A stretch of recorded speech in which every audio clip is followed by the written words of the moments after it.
Quiero compartirles que estamos comenzando una serie de mensajes en este mes de julio que le hemos llamado Jesús en la vida real, porque necesitamos respuestas. Y el primer mensaje de la serie se llama Jesús sabe lo que necesito. Y hablando de necesidades, siempre está esa pregunta: ¿por qué es que siempre tenemos necesidad de algo? ¿Por qué no nacimos con todas las cosas? ¿Por qué siempre es que no alcanza? Es que no podemos hacerlo porque no hay recursos. Es que quisiera hacer tal cosa, pero no lo puedo hacer porque no tengo dinero o cosas así. ¿Por qué es que siempre estamos en esa situación? Es una situación que todos los seres humanos pasamos. Quiero contarles una historia de Jorge Müller. Jorge Müller fue un pastor que vivió en el siglo XIX, se radicó allá en Inglaterra, y el Señor, además de llevarlo a pastorear, le tocó su corazón para criar a niños huérfanos, que en aquel tiempo en Inglaterra era una cosa bien común, y pues se aprovechaban de ellos en las minas, los explotaban.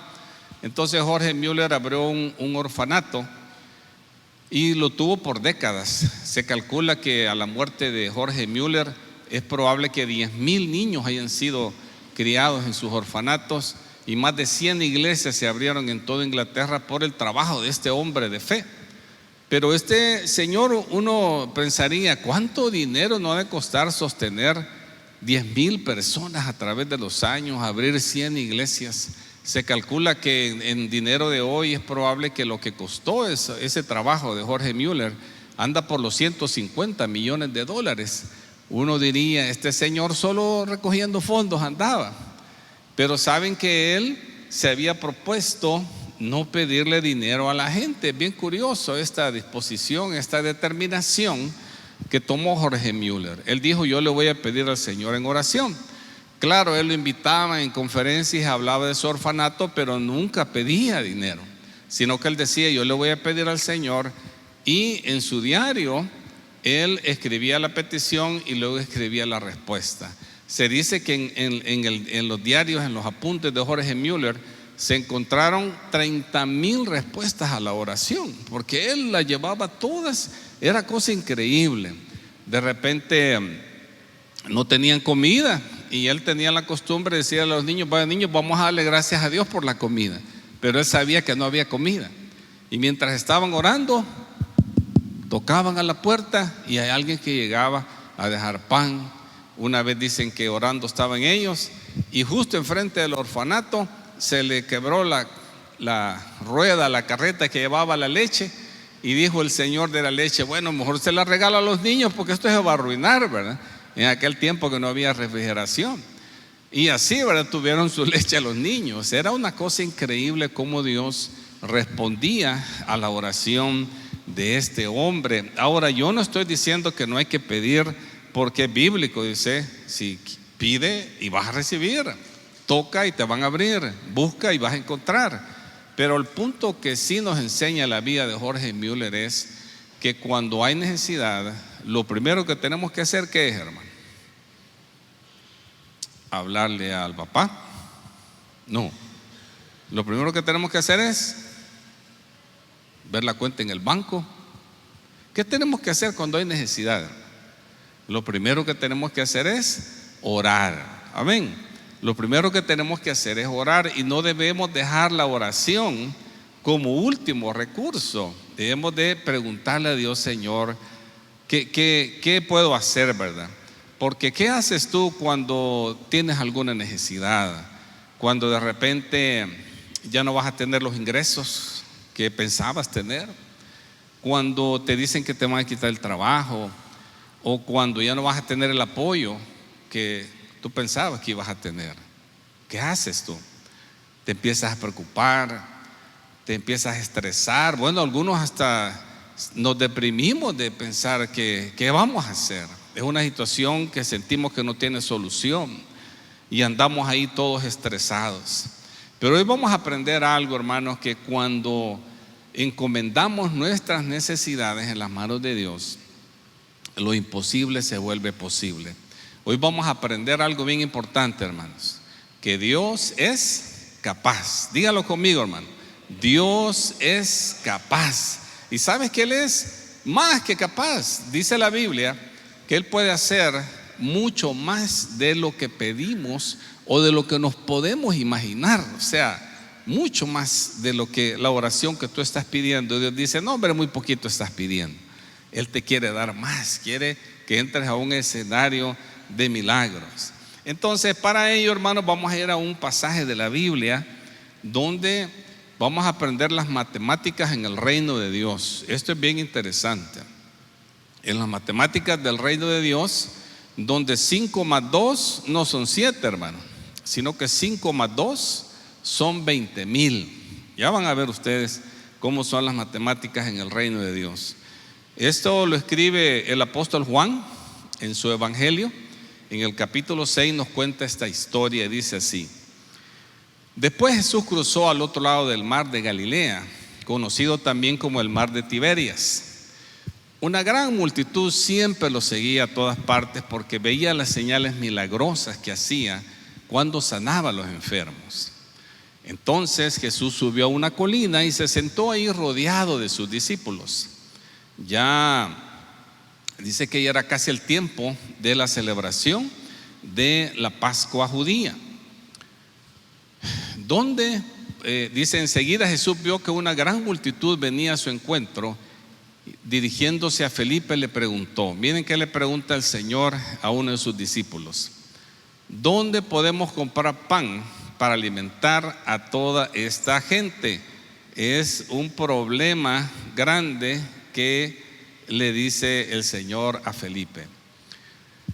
Lo estaba poniendo a prueba porque Jesús ya sabía lo que iba a hacer.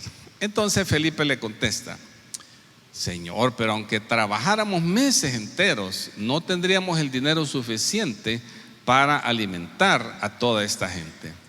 Entonces pasó otro discípulo que se llamaba Andrés, el hermano de Simón Pedro, y le dice: aquí hay un muchachito que tiene 5 panes de cebada y 2 pescados, pero ¿de qué sirven ante esta enorme multitud? Díganle a todos que se sienten. Así que todos se sentaron sobre la hierba en las laderas, solo contando a los hombres. ¿Cuántos eran, hermanos? 5,000 hombres. Luego Jesús tomó los panes, dio gracias a Dios y los distribuyó entre la gente. Después hizo lo mismo con los pescados y todos comieron cuanto quisieron. Una vez que quedaron satisfechos, Jesús les dijo a sus discípulos: ahora junten lo que sobró para que no se desperdicie nada. Cuántos detalles en la historia, ¿verdad? Qué interesante. Entonces ellos juntaron las sobras y llenaron 12 canastos con los restos que la multitud había dejado después de comer de los 5 panes de cebada. Y la gente, al ver la señal milagrosa que Jesús había hecho, exclamó: no hay duda de que es el profeta que estábamos esperando. Cuando Jesús vio que estaban dispuestos a hacerlo rey por la fuerza, dice que se escabulló hacia las colinas para estar ahí él solo. Imagínense qué cosa más interesante, hermanos. No cabe duda que aquí había pasado un milagro, ¿sí o no, hermanos? Porque un milagro, por definición, es ese momento en el que Dios aparece y hace lo imposible. Tienes cáncer terminal, te han dado 6 meses de vida, pero aquí estás contando la historia, no tienes cáncer y ya pasaron 10 años. Un milagro, ¿sí o no, hermano? Es un milagro. Mi mamá es sobreviviente de cáncer. Le sacaron por aquí un lunar y al examinarlo dijeron que era maligno.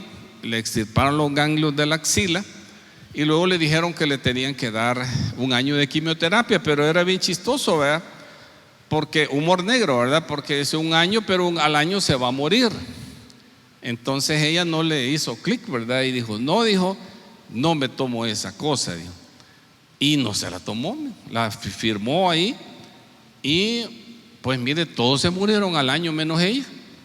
¿Y saben cuántos años han pasado de eso, hermano? 25 años. Libre de cáncer, no tiene ningún problema, tiene 86 años hoy. Y ahí está la señora, es pastora, mira, gloria a Dios. Gloria a Dios, qué mujer de fe.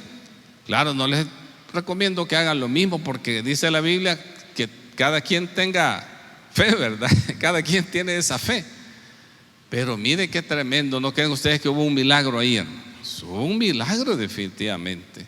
Lo que la gente en su lógica piensa que es, Dios dice, no es. Y Él hace un milagro, Él interviene y hace lo imposible.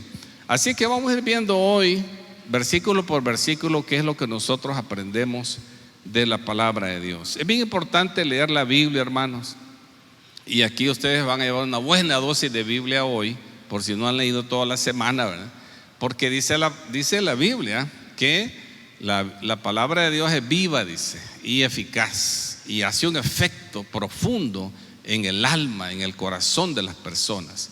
Y la fe viene por el oír la palabra de Dios. Entonces dice así: después Jesús cruzó al otro lado del mar de Galilea, conocido también como el mar de Tiberias. Aquí, en honor del emperador, ¿verdad?, Tiberio César, le habían cambiado nombre al lugar, así como le ponemos hoy nombre a las carreteras y a todos los lugares, ¿verdad? Una gran multitud siempre lo seguía a todas partes, porque veía las señales milagrosas que hacía cuando sanaba a los enfermos. Ahora, tenemos que saber que esta gente, hermanos, no estaba siguiendo a Jesús porque creían que era el Hijo de Dios. No lo seguían pues porque estaban convencidos de que Él les había perdonado sus pecados. No tenían una razón espiritual para seguir a Jesús. Realmente estaban emocionados de que ahí había una solución a sus necesidades económicas.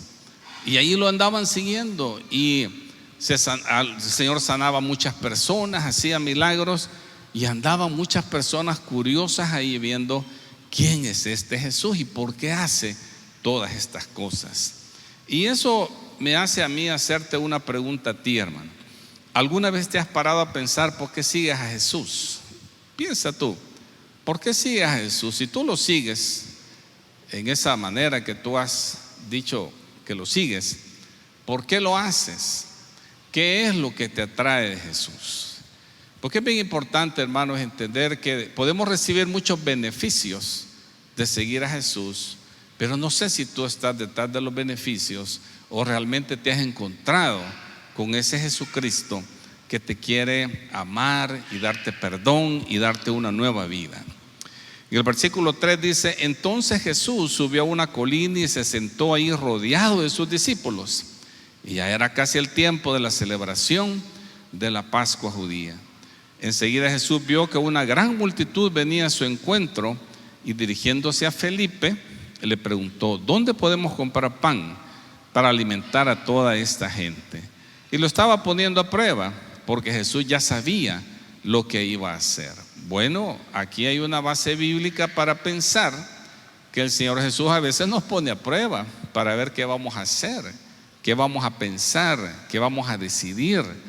Es bien poderoso saber y aceptar también que si somos discípulos de Jesús, de repente nuestra fe se va a poner a prueba. ¿Qué vamos a creer? ¿Vamos a dar un paso de fe?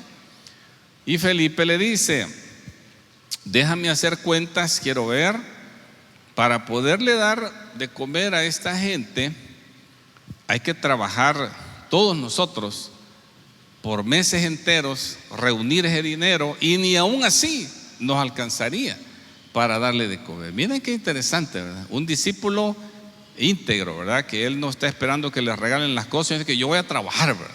Yo voy a hacer esto y yo voy a hacer que las cosas pasen, y tanto, y raíz cuadrada y todo. Y la conclusión es: no se puede, Señor, no se puede.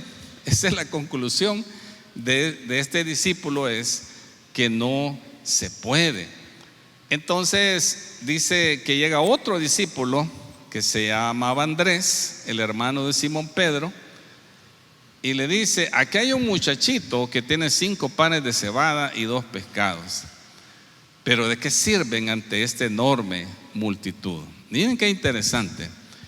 Andrés tiene cierto nivel de fe, pero en lo que él habla también se descubre que hay cierta duda, porque dice: aquí está esto, pero ¿qué es para toda esta gran necesidad que hay aquí? Entonces, quiere decir que una cosa es tener fe y otra es moverse, hermanos, como que si esta fe nos haga hacer una cosa loca realmente. Parece una locura pensar que 5 pancitos y 2 peces van a poder cubrir las necesidades de todas estas personas. Es como cuando nosotros decimos: Señor, yo confío en ti, pero no sé cómo se puede salvar mi matrimonio después de esto que ha pasado. Cuando a veces decimos: Señor, yo confío en ti, pero ¿cómo voy a poder recuperarme después de esta gran pérdida que acabo de tener, de esta gran enfermedad o de esto que ha pasado? Señor, yo confío en ti, pero estoy reprobando todas mis clases, dirán algunos, ¿verdad?, que están en bachillerato, en la universidad. No lo logro ver. Recuerdo cuando yo estaba en la universidad, hermanos, a mí me tocó estudiar ingeniería, y yo me recuerdo una vez que me estaban enseñando una materia que yo miraba un montón de ganchitos, y yo dije en mi corazón: nunca voy a ser ingeniero, porque no entendía nada, hermano, no entendía nada. Gracias a Dios me gradué, hermano, gloria a Dios, ¿verdad? Pero mire, a veces uno se siente así, que es abrumado de algo que no entiende cómo funciona. Entonces sí, confiamos en el Señor, pero hay realidades que nos acompañan. No sé cómo voy a llegar a fin de mes, puedes estar diciendo tú. Confío en ti, Señor, pero al mismo tiempo no sé, Señor, cómo vas a hacer para sacarme de esta situación. Así nos sentimos muchas veces. ¿Qué hay en tu vida que es demasiado grande para que Dios lo arregle? ¿Qué habrá, hermano, en tu vida que tú ya te rendiste y dices: la verdad que no tiene solución? Piensa en las cosas en este momento que parecen imposibles en tu vida. Yo le pido al Espíritu Santo, hermanos, de que Él esté depositando en ustedes esta verdad, de que nada es imposible para Dios. ¿Me están escuchando? Yo le pido al Señor, porque esa es una revelación, más que un conocimiento, es una revelación que te va a llevar a caminar así, creyendo que para Dios no hay nada imposible. Si tan solamente pudiéramos entregarle al Señor nuestras cosas para que Él haga la parte que nosotros no podemos hacer. Miren cómo dice la Escritura, que Jesús les dice: díganle a todos que se sienten, va a comenzar la operación milagro. Así que todos se sentaron sobre la hierba en las laderas, y solo contando a los hombres sumaban alrededor de 5,000. Aquí no es momento de ponerse a juzgar que por qué solo los hombres, ¿verdad? Porque seríamos anacrónicos, se llama, ¿verdad?, cuando uno hace un comentario sin tomar en cuenta el contexto histórico, ¿verdad? Así es como contaba en ese tiempo. Lo que nos toca hacer es los números, ¿verdad? Si habían 5,000 hombres y siempre era obvio que andaban ahí las mujeres, por lo menos 10,000 adultos habían ahí. Y habían niños también. De hecho, uno de ellos fue el que llevó la comida. Entonces, así, fácil, habían 20,000 personas ahí. Bien fácil que hubieran 20,000 personas. ¿Cuánto le cabrán al gimnasio nacional, hermano? No sé si así le dicen hoy, ¿verdad? Como yo, ya no me acuerdo cómo se llama hoy, pero ahí donde hacen partidos de basquetbol y todo eso, ¿verdad? Yo creo que 8,000 o algo así le cabe. ¿Se imaginan ustedes 20,000 personas? Es casi lo que le cabe al estadio Flor Blanca. Creo que no sé si 25,000 creo que caben ahí. O sea, es una cosa exagerada, hermano, de personas a las que Jesucristo siente en su corazón darles de comer. Entonces, 20,000 personas, les diré que es hasta conservador. Y aquí es donde viene la matemática en el reino de Dios. Hay 5 más 2, ¿verdad? Pero esto dice que se va a ocupar para ¿cuántas personas?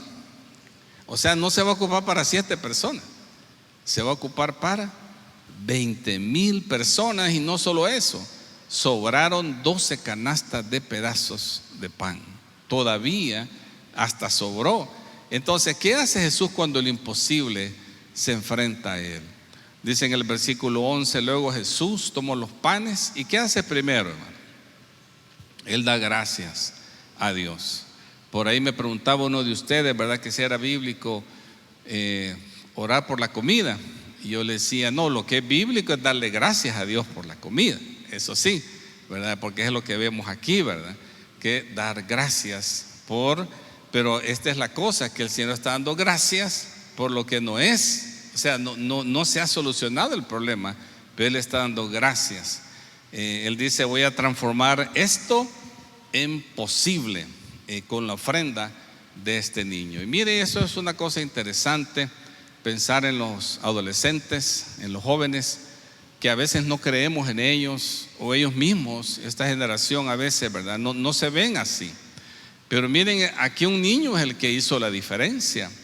Y yo quiero decirles a los jóvenes, a los adolescentes, ¿verdad?, que ustedes nos pueden dar clases de fe a los viejos, ¿verdad?, creyendo con esa fe fresca, ¿verdad?, que Dios les da en su corazón, para que nos inspiren a nosotros los viejos. Porque nosotros los que ya están, bueno, digamos los viejos, ¿verdad?, los que hemos vivido más, digamos, ¿verdad?, que nos movemos con más elegancia, ¿verdad? Sí, es ¿verdad? No me siguen ustedes. Bueno, me estoy defendiendo, hermano. A los que ya vivimos más, ¿verdad?, los jóvenes nos pueden inspirar realmente con la fe que tienen, porque los que hemos vivido más a veces ya nos hemos vuelto cínicos a veces, ¿verdad? Estamos así como que las cosas no pueden cambiar. Entonces la juventud nos da esa fe a veces. Este es un símbolo bien interesante, porque es más fácil tener fe en lo que podemos ver, ¿verdad?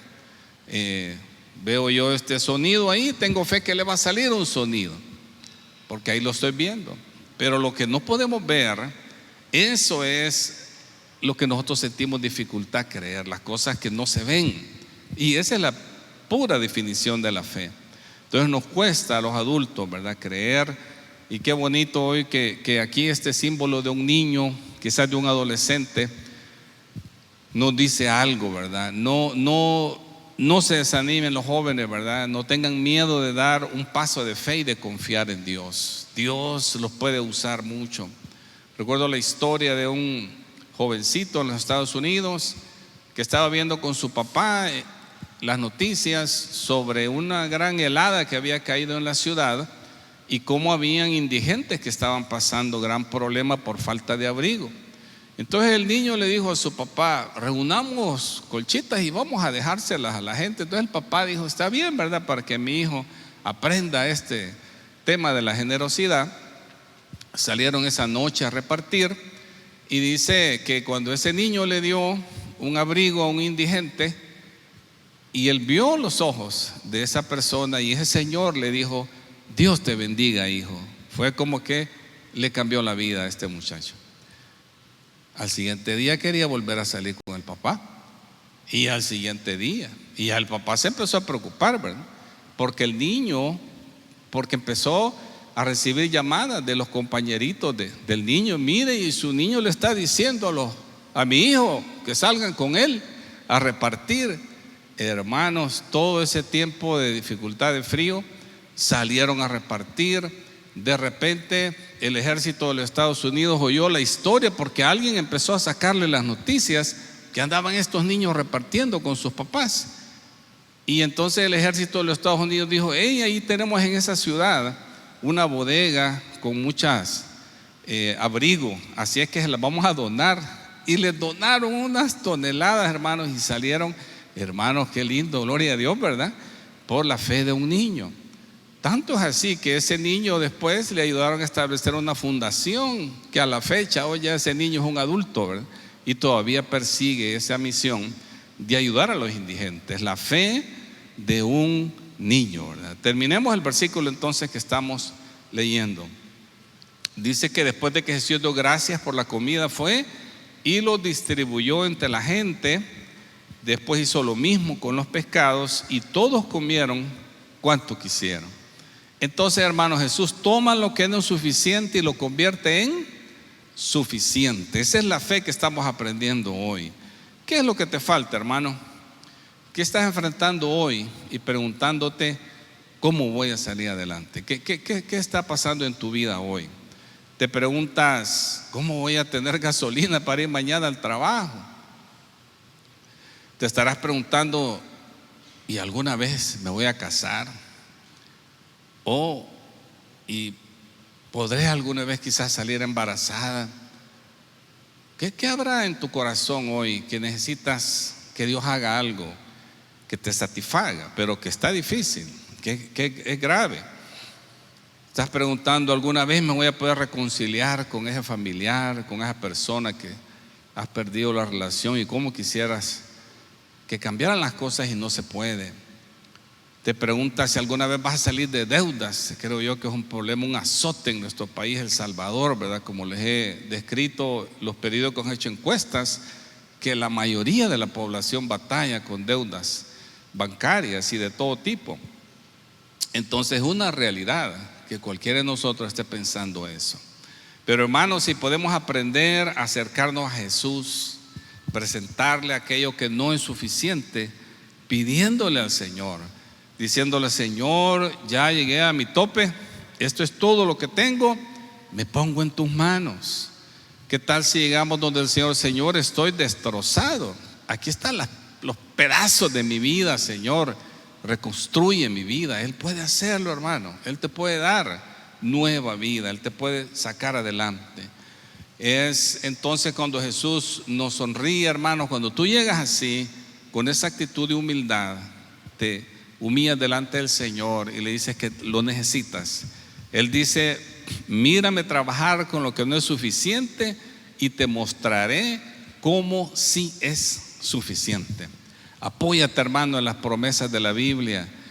Hay infinidad de versículos bíblicos que, si tú los lees con fe, cobran vida y te hablan de un futuro de esperanza. Aférrate a esas promesas.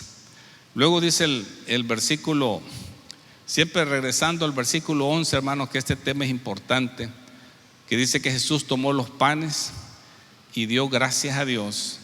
Esto es una cosa importante. Antes del milagro hubo acción de gracias. Antes del milagro hubo una acción de gracias. No sé quiénes estarán batallando con una hija en drogas, quizás, hermanos, que es lo que quizás pudiera desanimar mucho a un padre, ver a una hija que está adicta a las drogas y no se haya qué hacer. Es un mundo terrible que va a la perdición.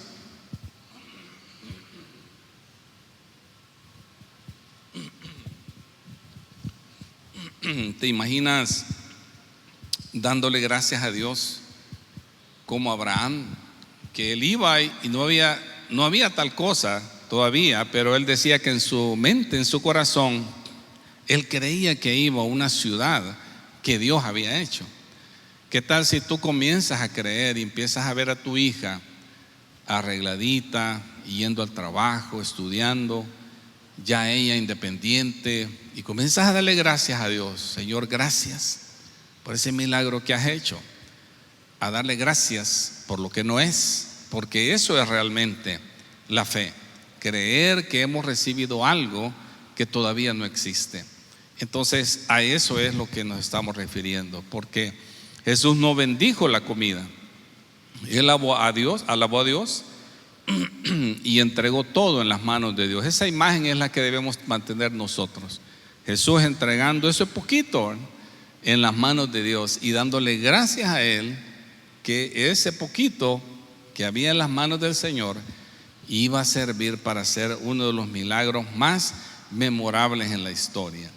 Así es que Jesús bendijo a Dios y le dijo: gracias, Señor, por lo que vas a hacer. Entonces esa es una fe que produce milagros. Y el resultado, dice el versículo 12, una vez que quedaron satisfechos, por cierto, hermano, mire, quedaron satisfechos, dice. No solo fue coffee break, ¿ve? Para que solo medio de él es, hermano, para que si no es a llenarlos, dicen. Pero aquí dice que se llenaron, comieron y comieron y comieron. Qué increíble, hermanos, qué increíble. Dios tomó la fe de este niño para hacer este milagro, hermano. Y dice Jesús, le dijo a sus discípulos: ahora junten lo que sobró para que no se desperdicie nada. Esta es una figura bien interesante que Jesucristo después en la oración que encontramos por sus discípulos, dice: gracias, Señor, que no he perdido ninguno de los que me diste, excepto el hijo de perdición. Pero Jesús tenía esa filosofía en su vida, ¿verdad?, de cuidar lo que Dios le daba. Y esto es una imagen así, que nosotros también debemos de cuidar las cosas que Dios nos da. Entonces juntaron las sobras y llenaron 12 canastos con los restos que la multitud había dejado después de comer de los 5 panes de cebada. Entonces aquí Jesús toma lo que no es suficiente y lo convierte en más que suficiente. Qué tremendo, ¿verdad? ¿Qué será esa cosa que tú, hermanos, no puedes creer que Dios te puede solucionar? Que no te puedes imaginar que pase, que no te puedes imaginar que cambie esa persona. Dios no solo dice: conmigo puede suceder, sino que va a haber algo todavía más increíble. Mira cómo Dios puede hacer estas cosas. Ahora la gente, al ver la señal milagrosa que Jesús había hecho, exclamó: no hay duda de que es el profeta que esperábamos. Y aquí hay un problema, hermanos. La gente que sigue a Jesús con los objetivos equivocados está ahora tomando una decisión que no es la voluntad de Dios. Los discípulos se hubieran acomodado a lo que la gente quería.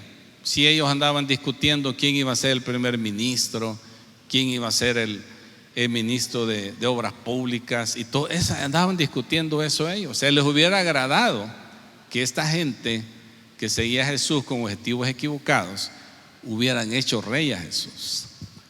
Pero Jesús no andaba buscando eso, hermano. Jesucristo no andaba buscando que lo hicieran rey terrenal.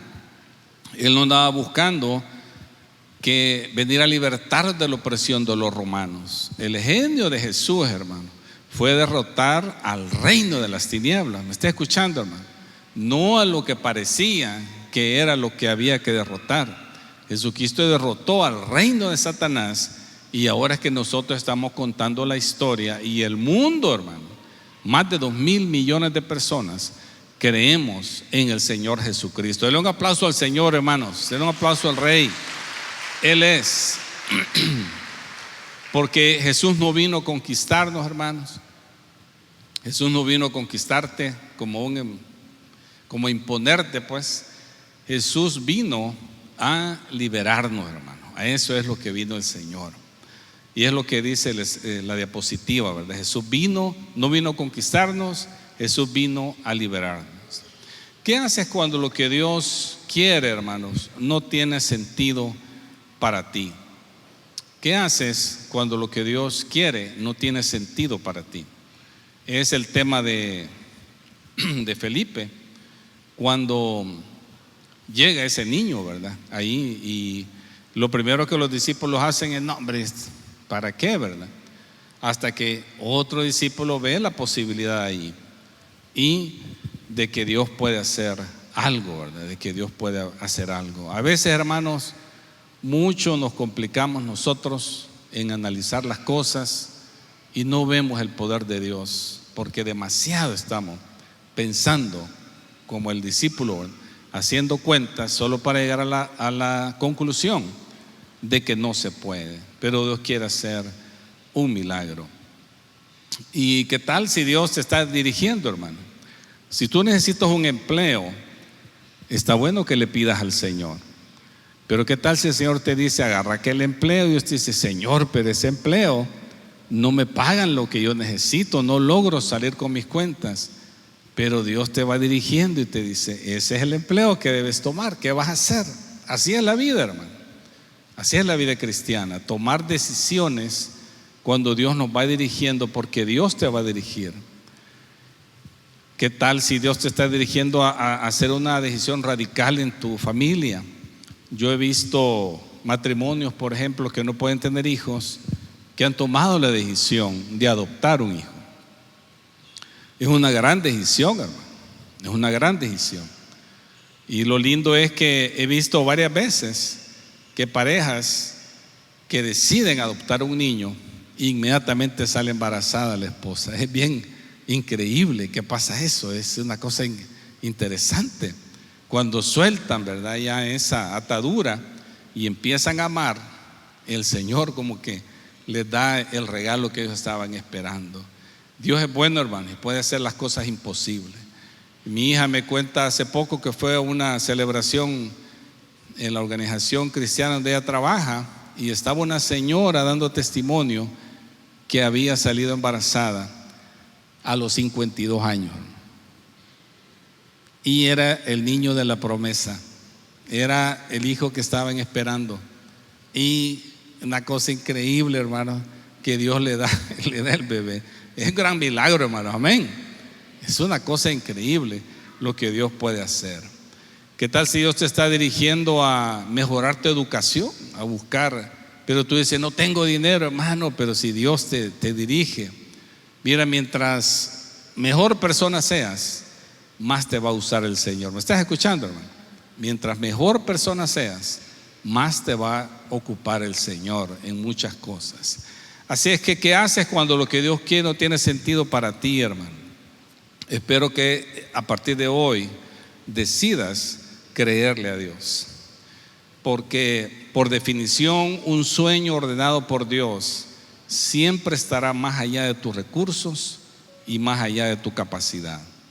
No sé qué es lo que Dios va a iniciar aquí en Iglesia Transformación, hermano, pero mi sueño es que nosotros seamos gente tan compasiva que abramos grupos para esas jovencitas que yo acabo de mencionar, que necesitan salir de las drogas, o de hombres que están bateando con adicciones, de familias desmembradas. Hoy eso es lo que predomina, ¿verdad? Familias ensambladas y familias desmembradas. Predomina mucho esas situaciones. ¿Qué tal si nosotros hacemos grupos para apoyar a estas personas? Tenemos, hermanos, un lugar lindo para poderlo hacer en el Centro Gilgal, que es un lugar que tenemos de oficinas y de espacio de capacitaciones. Solo está esperando que tú decidas dedicar un poco de tu tiempo y le creas al Señor que Él te puede usar. Tú eres, hermano, esos pancitos. Tú eres esos pancitos. No te menosprecies. No creas que Dios no te puede usar. No te descalifiques. Dios te puede usar. Por cualquier cosa que hayas pasado, tú eres esos pancitos, esos pescaditos en las manos de Dios, en las manos de Jesús. Él va a hacer milagros con tu vida. Amén. Te dejo entonces la aplicación de vida, hermano. Entrégale al Señor lo poco que tienes. Confía en lo que Jesús puede hacer y espera más. Espera mucho más de lo que tú necesitas. Vamos a orar, hermano. Padre, gracias, Señor Dios Todopoderoso, porque nos trajiste este día, Señor, a reflexionar en tu palabra, en este pasaje tan lleno de fe,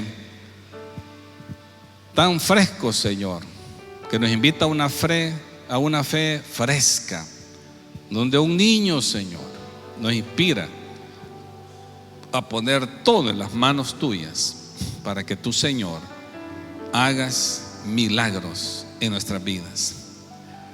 Si todavía no le has entregado tu vida al Señor, o si quieres reconciliarte con el Señor, yo te invito para que ahí donde estás, sé que algunos miran a través de la internet de esta reunión, si tú sientes en tu corazón restaurar tu relación con Dios, repite conmigo esta oración.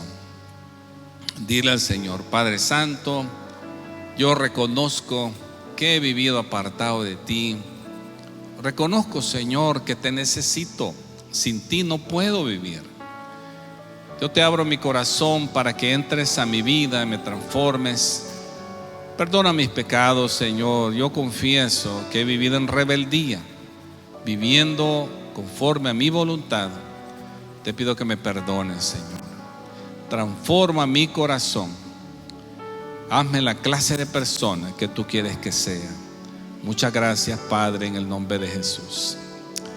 Señor, bendice a las personas que han hecho esta oración, Señor, ahí en su corazón.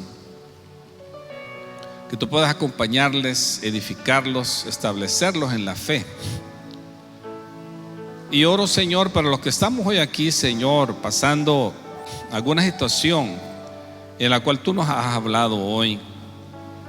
¿Qué habrá ahí, Señor, que necesitamos poner en tus manos para que tú hagas cosas milagrosas, Señor? Y hermano, te invito a que pongas en el altar del Señor eso que te preocupa, eso que te aflige, que te decepciona, que te causa depresión, tristeza profunda, llanto, amargura, frustración. Ponlo en las manos del Señor. Yo sé que parece imposible que Dios haga algo, pero a eso hemos venido hoy, a creer, a honrar a Dios con nuestra fe de que Él puede hacer milagros. Gracias, Señor. Gracias, Padre. Gracias, Señor. Te bendecimos, Señor. Te bendecimos, Padre, en el nombre bendito de Cristo Jesús, Señor. Gracias, Señor. Espero que el Señor te haya hablado a tu corazón a través de la palabra de Dios y que quieras abrirle tu corazón a Jesucristo. Es la mejor decisión que puedes hacer. La Biblia dice que el que tiene al Hijo de Dios tiene la vida. El que no tiene al Hijo de Dios no tiene la vida. Y ahora tú puedes hacerlo a través de una sencilla oración. Repite conmigo en tu corazón y dile: Señor Jesucristo, reconozco que he estado apartado de ti. Reconozco que no puedo vivir sin ti. No puedo hacer la vida sin tu poder. Ayúdame, entra a mi vida, perdona mis pecados. Reconozco que tú eres mi Señor y Salvador. Te quiero dar las gracias por tu sacrificio en la cruz y porque ahora vives en mi vida. Gracias, Señor Jesús. En tu nombre, amén. Seguir adelante a buscar una iglesia donde congregarse, o si quieres congregarte con nosotros para que des los pasos iniciales a través del proceso, dijiste que sí. Te esperamos.